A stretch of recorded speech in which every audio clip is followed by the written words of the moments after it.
quand la tristesse arrive, je sais tu es là, toujours près de moi.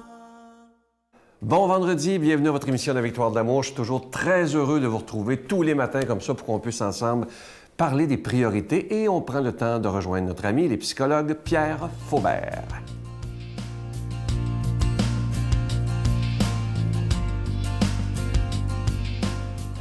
Bonjour, j'espère que vous allez bien. J'intitule ma chronique de ce matin Nos enfants. Écoutez ça. Notre monde a atteint un stade critique. Les enfants ne nous écoutent plus, n'écoutent plus leurs parents. La fin du monde peut être très loin. Les jeunes d'aujourd'hui aiment le luxe. Ils sont mal élevés, méprisent l'autorité, n'ont aucun respect pour leurs aînés et bavardent au lieu de travailler. Ils ne se lèvent plus lorsqu'un adulte pénètre dans la pièce où ils se trouvent. Ils contredisent leurs parents, plastronnent en société, réseaux sociaux, pensez-y, se hâtent à table d'engloutir les desserts peut-être, croisent les jambes en tyrannisant leur maître. Lorsque les pères s'habituent à laisser faire leurs enfants, lorsque les fils ne tiennent plus compte des paroles des pères, lorsque les maîtres tremblent devant leurs élèves et préfèrent les flatter, lorsque finalement les jeunes méprisent les lois parce qu'ils ne reconnaissent plus au-dessus d'eux l'autorité de rien ni de personne, alors c'est là, en toute beauté et en toute jeunesse, le début de la tyrannie. Savez-vous quand ça a été dit, ça, ou quand ça a été écrit? Peut-être qu'il y en a qui le savent déjà, mais probablement que la plupart, comme moi, seront surpris d'apprendre que ce sont deux grands philosophes qui ont émis ces paroles, Socrate, entre 470 et 399 avant Jésus-Christ. On parle de cette jeunesse qui ressemble à bien des égards à celle d'aujourd'hui, et Platon en 347 avant Jésus-Christ. Alors, vous voyez que, comme on dit, plus ça change, plus c'est pareil, c'est tout ça qu'on dit? En fait, je ne suis pas sûr de la véracité de cette parole, mais en tout cas, j'ai remarqué une chose, rendu à mon âge vénérable de 67 ans, je suis prêt à dire que non, ça ne change pas beaucoup. Hein. Quand on lit les premiers chapitres de la Genèse, quand on voit ce qui s'est passé dans certaines villes, entre les peuples, vous savez, les égorgements, les lapidations, enfin, toutes ces choses-là, ça existait déjà. Ça existait il y a 6000 ans. Ça existe depuis que l'être humain existe. Est-ce que ça va changer quelque chose? J'entends des gens, même ici, d'autres personnes très, très, très bien d'ailleurs, qui parlent de sens, qui parlent de changer le monde. Je parle souvent avec des personnes qui veulent changer le monde. Et je me suis dit, est-ce qu'on change le monde? Est-ce qu'on peut vraiment changer le monde? Ce qu'on fait aujourd'hui, on le faisait il y a 2000 ans, on le faisait il y a 5000 ans. Je pense pas. Je ne veux pas être pessimiste, mais je ne crois pas qu'on puisse changer le monde. Sauf qu'il y a une lueur d'espoir. On peut se changer soi-même. Et donc, si on a changé soi-même, on a changé le monde. À la prochaine. Notre Père qui es aux cieux, que ton nom soit sanctifié, que ton règne vienne, que ta volonté soit faite sur la terre comme au ciel. Donne-nous aujourd'hui notre pain de ce jour. Pardonne-nous nos offenses comme nous pardonnons à ceux qui nous ont offensés. Ne nous laisse pas entrer en tentation, mais délivre-nous du mal, car c'est à toi qu'appartient le règne, la puissance et la gloire pour les siècles des siècles. Amen. Mon Père, je m'abandonne à toi. Fais de moi ce qu'il te plaira. Quoi que tu fasses de moi, je te remercie. Je suis prête à tout, j'accepte tout, pourvu que ta volonté se fasse en moi, en toutes les créatures. Je ne désire rien d'autre, mon Dieu. Je remets mon âme entre tes mains. Je te la donne, mon Dieu. Avec tout l'amour de mon cœur, parce que je t'aime et que ce m'est un besoin d'amour de me donner, de me remettre entre tes mains, sans mesure, avec une infinie confiance, car tu es mon Père. Je suis tellement heureux de vous présenter ce beau cadeau du mois de novembre. Il s'agit de l'Ange de Noël, comme on a chaque année, depuis plusieurs années déjà. La collection 2016. Cette année, il a été fait sur mesure pour la Victoire de l'amour. Vous ne le trouverez pas nulle part ailleurs.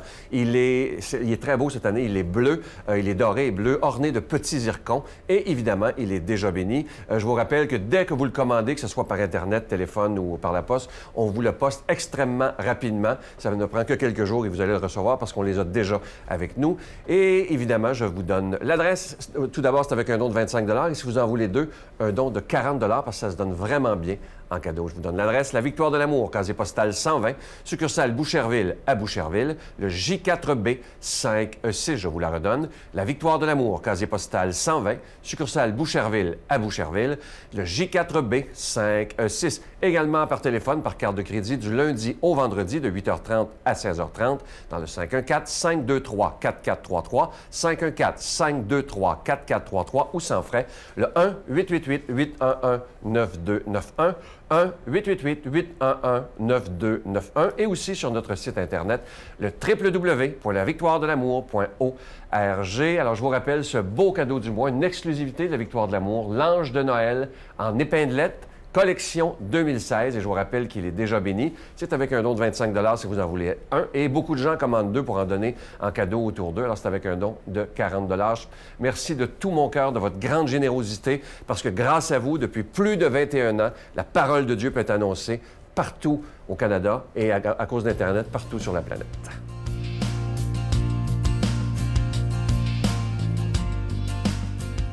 Mon Dieu, donnez-moi la sérénité d'accepter les choses que je ne peux changer, le courage de changer les choses que je peux et la sagesse d'en connaître la différence. Amen. Aujourd'hui, la parole de Dieu est proclamée par l'abbé Jean Chrysostome.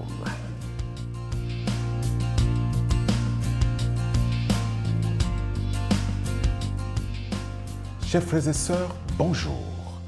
Voici un texte tiré de l'Évangile selon saint Luc, au chapitre 17, du 26e au 37e verset. Je vais vous le lire tout de suite.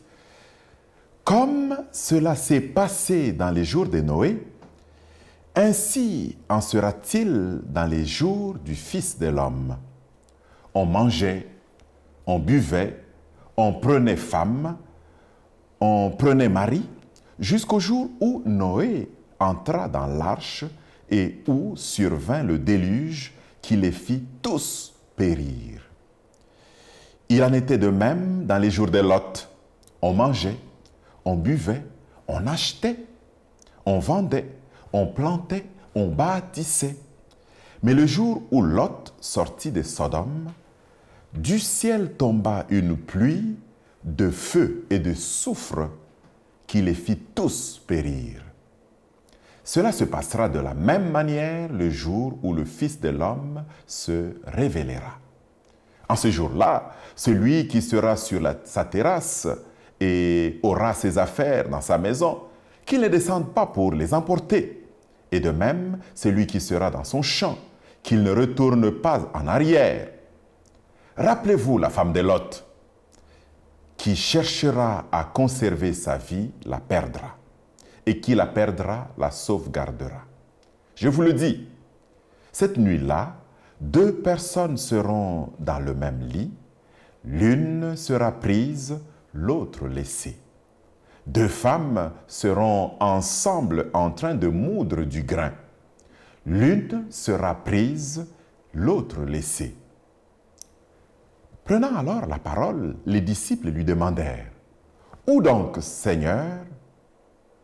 Il leur répondit, « Là où sera le corps, là aussi se rassembleront les vautours. » Voilà le texte qui nous est proposé aujourd'hui. On pourrait quasiment le résumer en disant que le Seigneur Jésus nous demande d'être tout le temps prêt. Parce que son temps arrivera à l'improviste et il arrivera. Il faut que nous soyons prêts. peu importe ce que nous faisons, peu importe où nous sommes, il faudrait que nous soyons prêts, que nous puissions nous préparer, que nous puissions veiller, que nous puissions travailler pour l'avènement de ce temps-là.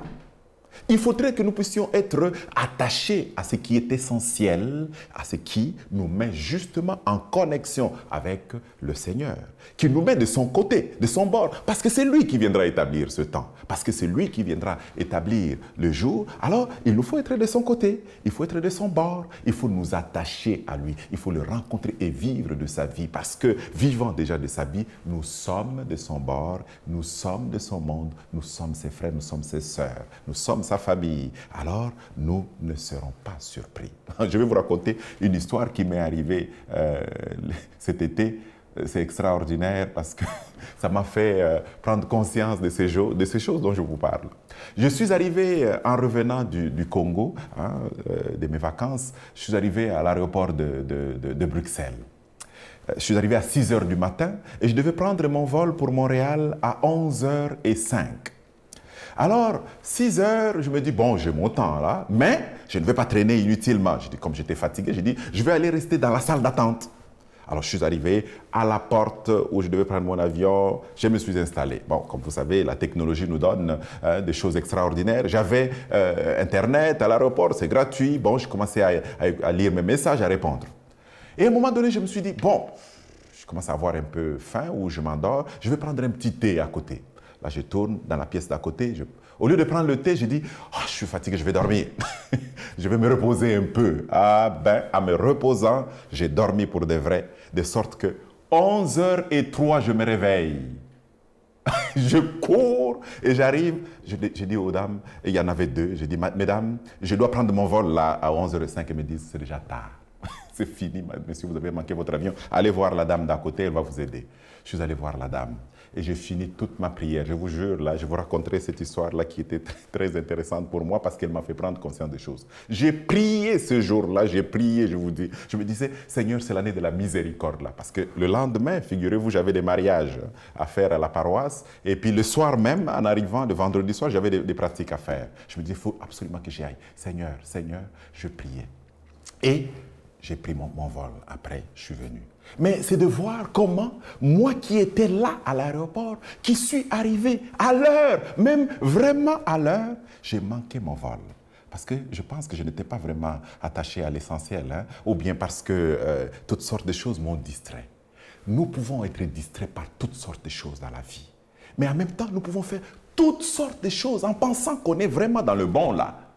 Le Seigneur nous dit aujourd'hui, ce matin, le Seigneur nous dit pour la journée d'être attachés à lui, de veiller, de rester toujours en tenue de service, au service de l'amour, au service de la vie, de la miséricorde, du bien-être, du bonheur de l'autre, toujours attachés à lui. C'est ce que je vais vous souhaiter pour la journée d'aujourd'hui. Allez-y, mes chers frères et sœurs, pendant la journée, restez toujours au service de la vie et de l'amour. Que le Seigneur vous bénisse, au nom du Père et du Fils et du Saint-Esprit.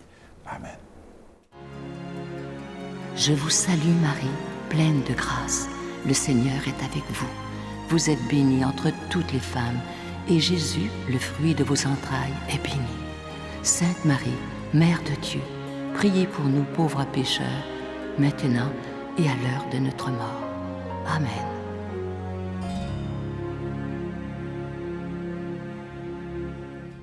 Je vous laisse avec une belle petite pensée qui dit ceci: Dieu n'est jamais en retard, c'est l'homme qui est impatient. Je vous souhaite une magnifique journée et comme je vous dis souvent, on regarde ce qu'il y a de beau et de grand dans notre monde. Bye.